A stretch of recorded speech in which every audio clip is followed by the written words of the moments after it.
নমস্কার বন্ধুরা, আমি সুধাংশু গাইন সবাইকে দ্য রাইজিং ওয়ার্ল্ডে স্বাগত জানাই। বন্ধুরা, বাংলাদেশে সংখ্যালঘুদের উপর অত্যাচার প্রসঙ্গে ট্রাম্প প্রশাসনের একটি সংস্থা ইউএসসিআইআরই একটি বিশেষ রিপোর্ট প্রকাশ্যে এনেছে। মিডিয়ায় রিপোর্টটি দেখানো হয়েছে এবং রিপোর্টটি সম্পর্কে কিন্তু তেমনভাবে কোথাও বিশ্লেষণ করা হয়নি। সংস্থাটির প্রতিনিধিরা এবছর মে মাসে ঢাকা সফর করে এবং তারা গভর্নমেন্টের উচ্চ পর্যায়ের আধিকারিক ও নাগরিক সমাজের প্রতিনিধিদের সঙ্গে সাক্ষাতের ভিত্তিতেই এই রিপোর্টটি তৈরি করে। এই সংস্থার প্রতিনিধিদের কাছে বাংলাদেশ পুলিশ একটি বিশেষ তথ্য শেয়ার করেছে।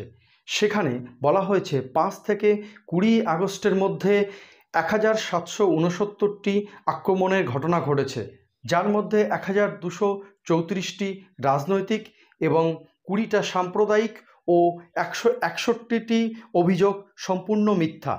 আপনি হয়তো ভাবছেন এই রিপোর্ট দিয়ে কি হবে, রিপোর্ট তো রিপোর্টের পেজের মধ্যেই থেকে যাবে, কিন্তু না, এই রিপোর্ট সারা বিশ্বের মানুষ দেখছে এবং যে বাংলাদেশে সংখ্যালঘুদের উপর অত্যাচার হচ্ছে তার একটা জ্বলন্ত উদাহরণ।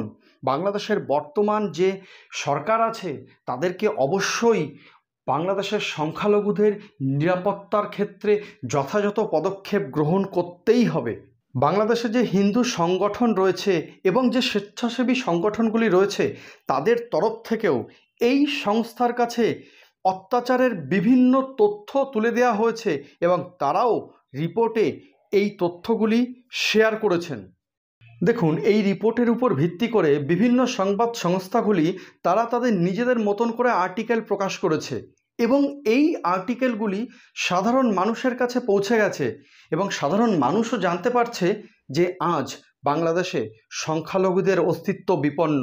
অতএব বাংলাদেশের সংখ্যালঘুদের স্বার্থ সুরক্ষায় বাংলাদেশ সরকার অবশ্যই যথাযথ পদক্ষেপ গ্রহণ করবে।